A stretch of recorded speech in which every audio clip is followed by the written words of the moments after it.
United States 100 years ago, a new nation of vast distances where opportunity awaited those who had the courage and initiative to seize it. In the 1840s and 50s, this young America was extending its boundaries across the continent.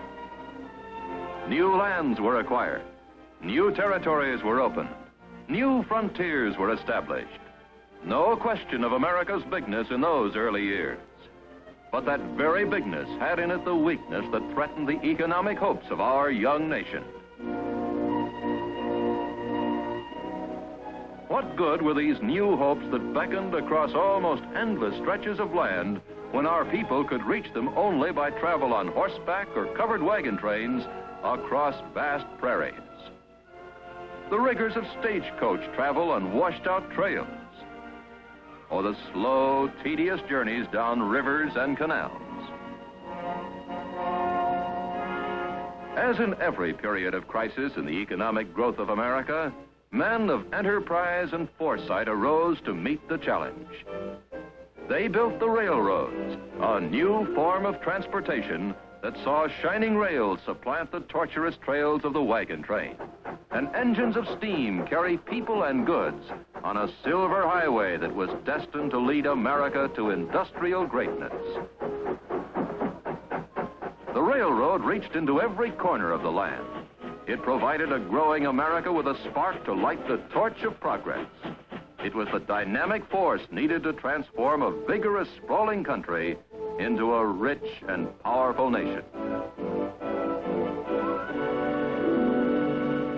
New inventions spurred the continuing advance of our industrial needs, and in the vanguard of these achievements was the automobile. The early horseless carriage gave little indication of the tremendous popularity it was to enjoy, or the vital effect it was to have on the American way of existence. The roads and streets that had served the horse and carriage soon became inadequate to meet the demands of automobile travel. The passing years brought successive road building programs initiated on local, state, and national levels. As roads were built, the number of motor vehicles using these roads increased at an accelerated pace. Today, we are still faced with the need for safer, better highways to support our motorized economy. One segment of that economy, the rising industry of motor freight carriers, has a particular interest in adequate highways because it depends on them for the speed and efficiency of its operations. The number of these highway freight carriers and the number of vehicles they operate also have steadily increased, brought about largely through the building of new plants in outlying sections of industrial areas where direct rail service is not readily available. Of course, the motorist feels that he too has more than a passing interest in the cost and upkeep of our highway system. Yet really adequate highways and access routes are a long way from reality. Here is an extreme example. The road is blocked.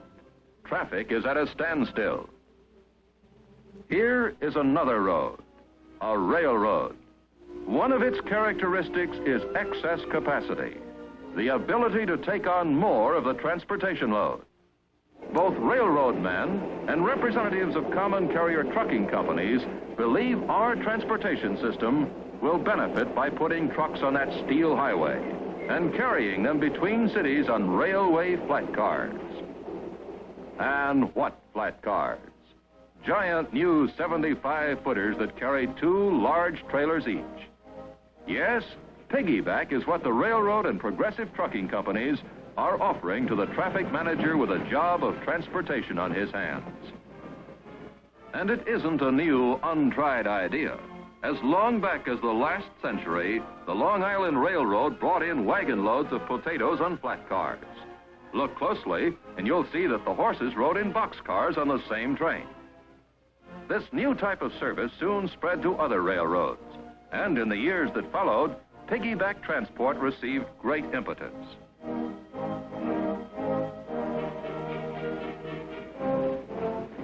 Some railroads offering this type of service have used and still use their own truck trailers. But the most dramatic recent growth has been in the type of piggyback transport available to common carrier truckers, as exemplified by the Pennsylvania Railroad's truck train service. Here on America's largest railroad, the future of truck train may well be determined. And just what is truck train?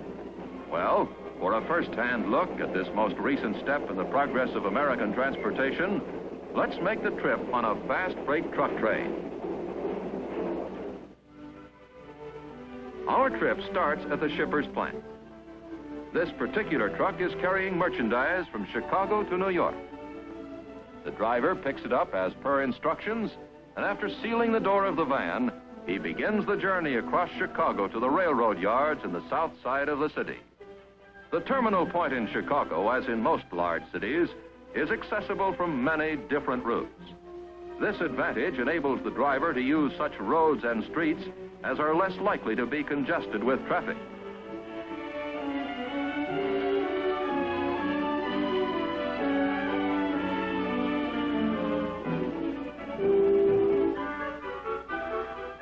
Upon arrival at the yard, the trailer is driven onto a scale where it is weighed to make certain it conforms to the required standards. It is also checked for height. A steel band is placed across the doors.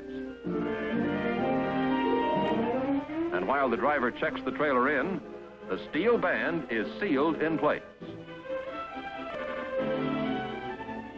Having obtained his receipt for the shipment, the driver moves his truck out promptly to make room for the next arrival. As his last part in the operation, the driver takes his trailer to the loading yard located on railroad property. In this area, he parks it close to the ramp among other trailers waiting to be loaded. The driver leaves his trailer and returns to the trucking company.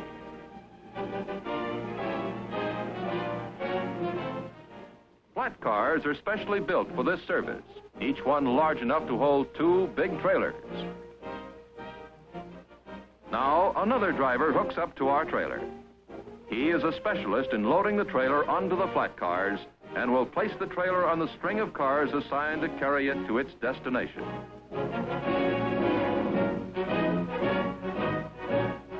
His trained eye heads it up the ramp straight for the bridging plates to the flat cars. Then down along between the limits of the flat car railings. The tires roll straight to their mark. Wheel chocks are immediately placed to prevent movement of the trailer. And special supporting jacks are swung into position while retaining chains are tightened. Regular truck tractors may be used to load the trailers, or they may have the newly developed twin steering wheel. This enables the driver to look straight ahead of him, regardless of the direction in which he is traveling. Once more, a trailer travels with precision down the waiting line of flat cars.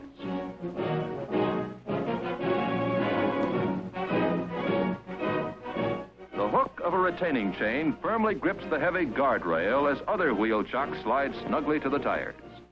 With swift efficiency, the loading team is soon ready to move on to the next arrival. For at loading time, the trailers pour in a steady stream.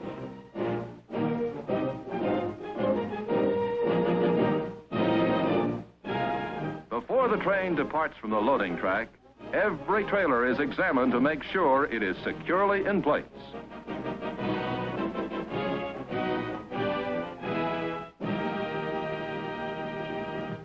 It is late Saturday afternoon in Chicago as this fast freight train pulls out eastbound for New York via Pittsburgh and Philadelphia.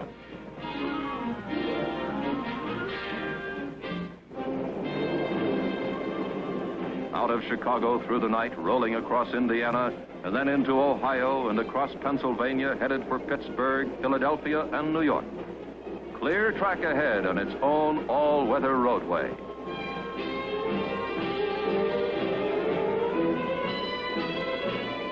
Long before dawn on Monday, arrival in Jersey City of this train that left Chicago late Saturday. 900 miles in transit, early second morning arrival, and cargo ready for delivery at final destination on the East Coast. The trailers are released from their moorings and wheel chocks.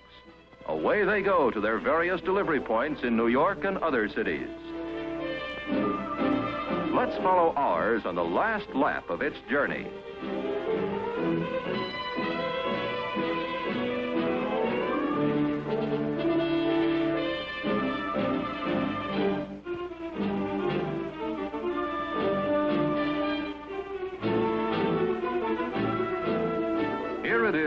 receiving platform of the consignee in New York and ready for unloading. The last step in Operation Truck Train. What we have just seen is the merging of public service by the railroad and the common carrier truck. What are the benefits? Joint participation enables the trucking company to concentrate its employees on sales and service in a terminal area and permits the railroad to assume the responsibilities of the fast, long-haul operations which characterize truck train service. It thus strengthens two segments of our important common carrier system. In like manner, it enables trucking company personnel and railroad employees to share in a growing form of transportation, with increasing opportunities as this type of freight shipment serves more and more terminal points, carries more and more trailers, and an increasing variety of goods. To the shipper, truck train service offers still another form of transportation competing for his business, one with obvious advantages to meet his needs for fast, high-quality service on a large scale. To all interested in the adequacy of our highway system, this form of transportation offers the possibility that, as it grows, it will contribute in some measure to lessening the burden on our road system of steadily mounting over-the-road motor traffic. For the railroads offer clear passage on their own roadway. On this roadway, day and night, in good weather and bad, truck train traffic is scheduled and routed to provide high-speed, dependable transportation service. These, then, are some of the benefits flowing from the present trend toward shipment of trailers on rail.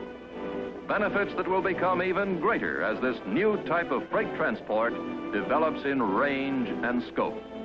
In effect, a cooperative working arrangement between the railroads and the trucking companies of America. It is in the true spirit of the opening of new frontiers that has made ours a great nation. It is true progress in transportation, progress that will help all of us.